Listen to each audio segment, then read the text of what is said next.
পিঠের ব্যথায় ভুগতেছিলাম। তো তারপরে ভাইয়ের এখানে ওই ব্রেন হিলিং করার জন্য এসেছিলাম। তো প্রায় আমি 5টা 6টা সেশন হয়েছে। ফার্স্ট দুটো সেশন হয়েছে। তো এখন মোটামুটি আলহামদুলিল্লাহ আগের চেয়ে অনেকটাই ভালো। আপনি কি সমস্যা নিয়ে যেন ভুগতেছিলেন মূলত?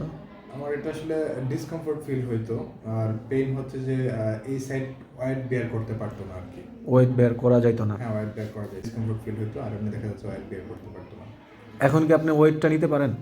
ওয়েট আমি নিচ থেকে ওয়েট আগেও নিতে পারতাম, কিন্তু এই উপর থেকে? উপর থেকে কেউ চাপ দিলে বা প্রেশার দিলে আমার পেইন হইতো। এখন অনেকটাই আগের চেয়ে ভালো। তাহলে আপনি আগের চাইতে কতটুকু বেটার ফিল করতেছেন এখন? 60-65 এরকম ভালো হয়েছে আর কি। এটা তো আপনার প্রায় 10 বছরের সমস্যা। 10 বছর। 10 বছর ধরে আপনি ভুগতেছিলেন। চিন্তা করা যায়। ঠিক আছে।